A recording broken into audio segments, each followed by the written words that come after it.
Hi, this is Randy Ripke. I'm the owner of Accurate Messages and the developer of TASbiller Cloud. This is another video in the Keep It Simple series of how Accurate Messages uses their hosted Startel system to keep things simple. During this video, we're going to be talking about client dispatch scripts. And I'm assuming you've already watched the video on the member dispatch scripts, but just for a quick review, here we are back in 9000, Randy's test account. Member dispatch scripts, if you didn't notice yesterday, all the transport methods are limited to just that member. So if I want to call somebody else other than the specific member that the dispatch script is residing on, I can't do that. Now I use member dispatch scripts quite a lot. They're great for a real estate account. When a call comes in that's going to a real estate agent, we're sending a text message to that real estate agent, marking it delivered, and the job is done. A lot of my medical accounts are the same way. We call the doctor or text the doctor, and generally we reach the doctor. And on different accounts, there may be some instructions where if the doctor doesn't answer for some reason, then we call the office manager or what have you. But 9 times out of 10, those are member dispatch scripts. It's a 1 or 2 step script and very simple to program. So today we're going to be talking about client dispatch scripts. Those are these down here. And I've erased all the ones that are in there. We're going to make some brand new ones. Now before I go into this, I want to quickly review the message forms. On the way I have my system programmed, and again there's a dozen different ways of approaching scripting and programming and what have you, I use the list of message forms as the deciding factor as to how that message gets delivered to the client. So when a call comes in following the 3-second rule, my agent is trying to listen to the caller and deciding which message form to use, because that message form determines what dispatch script is going to be invoked. So if the caller is just inquiring about a bill they got or a question about rental rates or whatever, it's a very simple form. Notice there's no to field. We're just collecting the caller's name and phone number and taking a quick message. The next choice might be a more complex issue, but it's not quite to the stage of being an emergency where we're calling the on-call. We're just taking a different style of message, perhaps collecting a little bit more information here. But again, there's no to. This is just coming in. It's going out to a fixed number of people or a fixed distribution list. So let's go back and we're going to go into dispatch scripts now. And we're going to start with a office message dispatch script. So we're going to name this office message. And again, these can be time of day and day of week sensitive, but we're just going to make these 24 hours a day to keep things simple here. Now the important thing here is to select the dispatch form for office messages. So this script will only run when the agent takes an office message form message. And this client wants all office messages emailed to their management team. So this is going to the office member, to the management team, and when it's done, we're going to deliver, and job done. Now, for an example of this, let's go into FlexAI,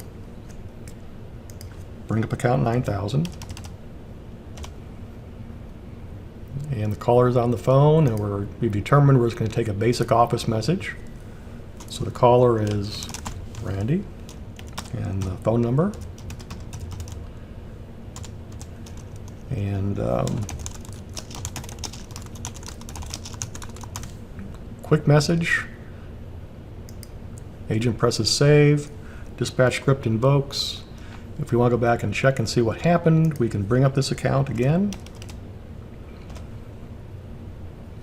And we check on filed messages, and we can see that this message was auto dispatch script for the office message to the management team. And if you heard that little chime in the background, that was my phone telling me that I just got an email.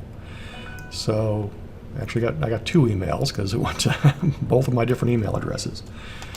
So let's go back now and let's make a dispatch script for the more complicated message form. So this is going to be it's a non-ER message, but a little more complicated. Again, we're choosing now the non-ER message form. And we'll save this. And again, this client wants everything emailed, so we're going to choose the email dispatch or the email transport to the management team. And we're going to add another step and say we want to send out a couple of text messages first. So we're going to send out an SMS to Randy's cell phone, and then we're going to have another text that's going to go out to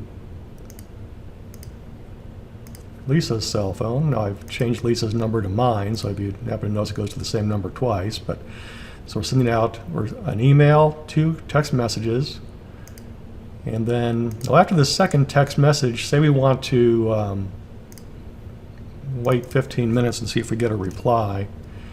And if we do, we'll deliver the message at that point. Now, if we haven't heard back from either Randy or Lisa after 15 minutes, then the next step is going to be to call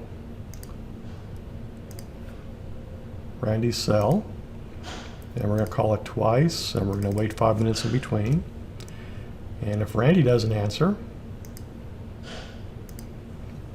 then we're going to call Lisa.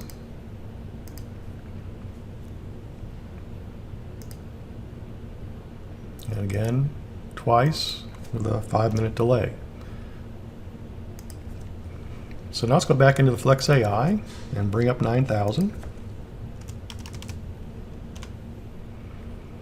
And bring up our message form list. And notice this is standard now for just about all of my accounts. There are very few instructions. Again, following the 3-second rule, the agent determines which message form to use and fills the form out.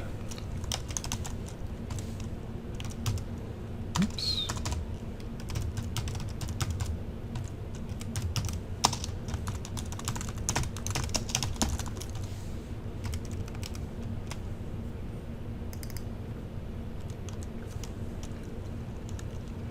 And our emergency is we're having a flood.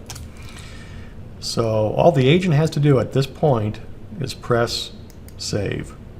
And the dispatch script is going to kick in, and we can come back and check on this and see the progress. So I can bring up account 9,000. And if you just heard my phone go off, there's the first text message coming through. There's a second one. And we can see that it sent out the 2 text messages, both to my cell phone, but one to Randy, one to Lisa. And now it's going to wait 15 minutes. And in 15 minutes, it's going to prompt one of my agents to call me, and I really don't want that to happen. So I'm going to go ahead and edit this message, and we're going to mark it as delivered. We're going to file it, and we're done. And that concludes client dispatch scripting. Our next video will be client dispatch scripting using a on-call or a member. So the script is based on the member selected. And I want to thank you again for watching the video. If you like it, give me a thumbs up, and please subscribe to the TASbiller channel. Have a nice day.